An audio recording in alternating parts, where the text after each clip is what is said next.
నేను రీసెంట్ గా ఒక న్యూస్ చూసిన.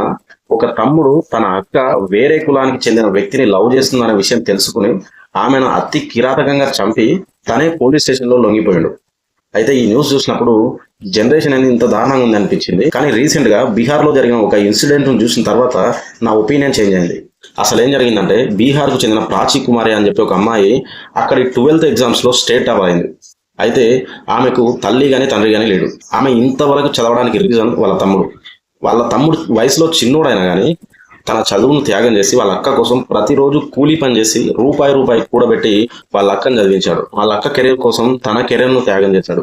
కనీసం తనకు బట్టలు లేకపోయినా కానీ వాళ్ళ అక్కకు ఒక తండ్రిలా అన్ని వసతులు సమకూర్చి ఆమె ఈరోజు స్టేట్ టాపర్ అయ్యేలా చేశాడు.